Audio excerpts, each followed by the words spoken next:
Welcome back to the Introduction to Philosophy and Ethics, PHIL 2103 online. Now, we've begun talking about some philosophical tools, so let's talk about some others that are an amazing set to have in a toolbox. Not necessarily ones that you would want to use against someone else, but ones that are often used against us to get us sidetracked. These are called logical fallacies. My first experience with logical fallacies was actually having one used against me. Now, I didn't know that this logical fallacy even existed or what it was or why it was being used.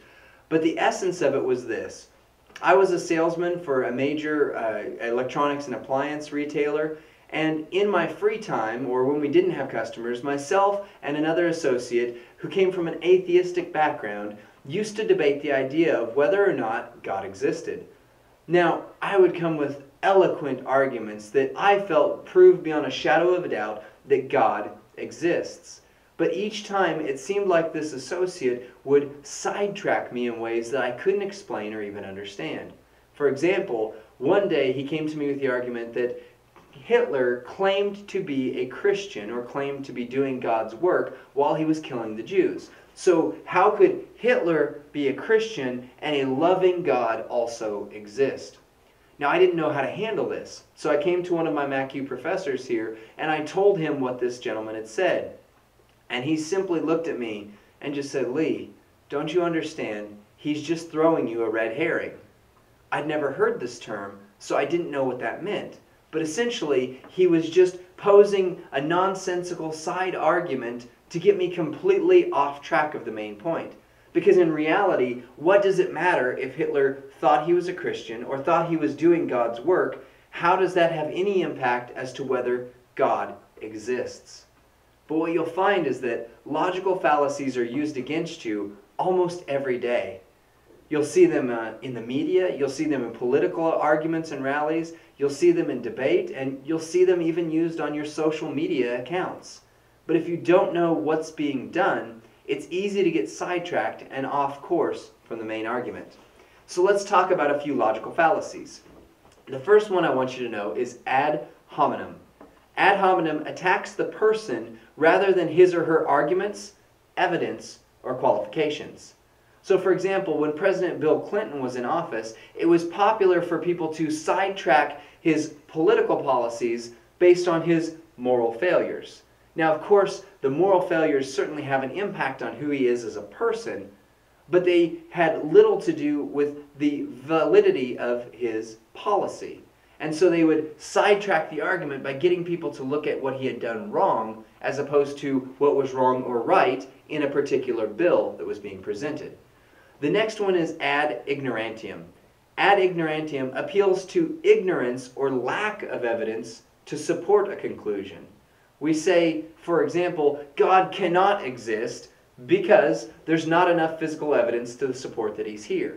That would be ad ignorantium. It's saying we're appealing to this lack of evidence to prove our point.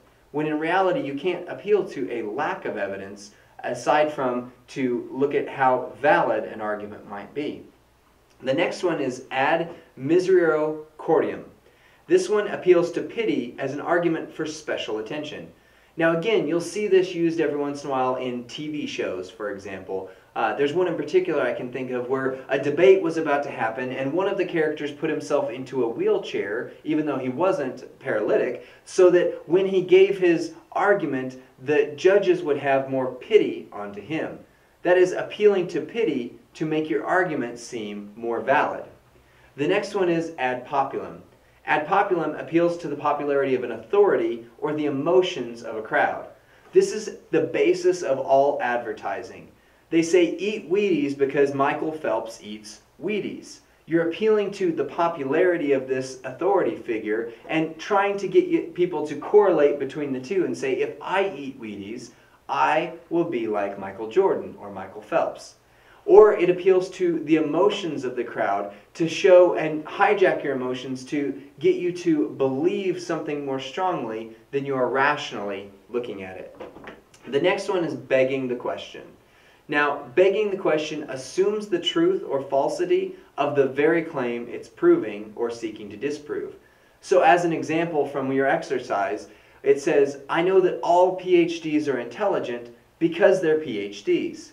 Now, of course, a PhD, someone with a doctorate, must be intelligent, we would assume, but you cannot make the statement all PhDs are intelligent because they're PhDs, because it's circular reasoning. You're going back to the very thing you've initially stated as your conclusion. So in essence, you're saying nothing and making it seem like it's an argument. The next one is equivocation. Equivocation uses the same word in more than one sense. So for example, again, from your exercise, we would say, I know that all MacU students are created equal, but if this is true, why are basketball players so tall? Now the word equality is being hijacked and used in two different senses. We say if all MacU students are created equal, why are certain ones taller than others? We're employing the same word, equal, in two different senses to try and get you to see it in a different light. And so again, it hijacks you onto a wrong path. The next one is a false dilemma. A false dilemma forces an opponent into an either-or answer when a third option exists. So for example, do you like Coke or do you like Pepsi? You have to choose one of the two. Which is it? This is an advertising trick again. Coke always says, we are the only option. Pepsi says, we are the only option. Look at Coke, it's just us. But when in reality, 7-Up exists, or drinking water is a great option. There are more options than what's presented, but they try and get you to choose between these ones, either this one or that one, so that you are forced into their choices no matter what you choose. The next one is a hasty generalization. Hasty generalization constructs a general rule based on too few cases. Again, this is one you'll see used in the media. For example, anytime there's a new medical finding, they'll say, we surveyed 100 people and each one of them had irritable bowel syndrome. So that means that all people dealing with irritable bowel syndrome need this specific medicine.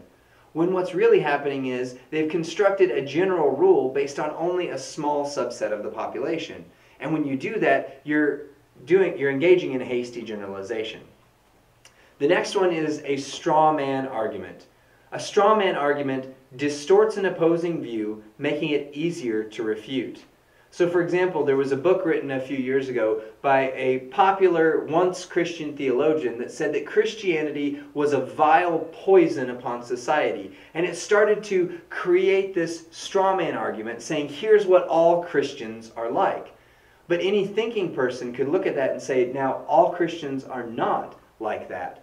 But the idea behind a straw man is this. Just like a scarecrow that would stand in a yard is filled with only straw and doesn't have bones and joints that can dynamically move, when you push on a straw man, it falls over because it has no ability to stand up on its own. Whereas if you were to push against a real person that has real ability to respond and react, you would not so easily knock it over. So when you create this characterization that is false, that has no strength to it, and then push it over, you look like the hero when really all you've done is just knock over a straw man.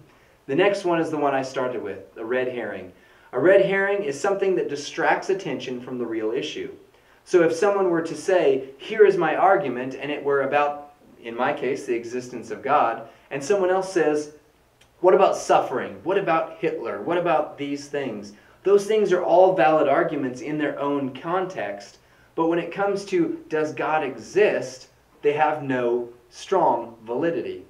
And so it's taking something that is related but sort of off track to get the person sidetracked.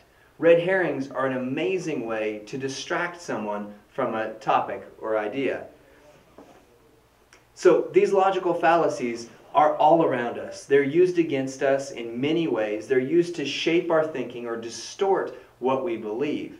Now, I want you to take an example of this and look at your news, look at your media, look at something on social media that you're seeing, and try and find the logical fallacies that exist in it. Because I guarantee these are used every day without you even realizing that they're there. You know, C.S. Lewis, who was an amazing, amazing author, one of the best in the last 100 years, once said something that's incredibly important to this philosophical study. In fact, you can find this in The Magician's Nephew, which is a little book built into the Chronicles of Narnia series. And Uncle Andrew, who's kind of the bad guy in many ways of the initial part of the book, is standing in a particular place and he's seeing something, and who he is as a person kind of shapes what he sees. And in the midst of this children's book, C.S. Lewis makes this comment. He says, "What you see depends a great deal on where you're standing. It also depends on what sort of person you are." Think through the implications of that. What you see in life, what you see in any given event, depends a great deal on where you happen to be standing or seeing that event from. But it also depends on what sort of person you are, what your past history is, what your background is. So when you engage in these logical fallacies, or when you see them, you know that these are coming from the past history of where someone is, and it's trying to present a particular position for which you to stand in, so that you are either off track from your main argument, or your main argument is completely distracted. Go ahead and look around you. Logical fallacies are everywhere, and I want you to start seeing them in everyday life.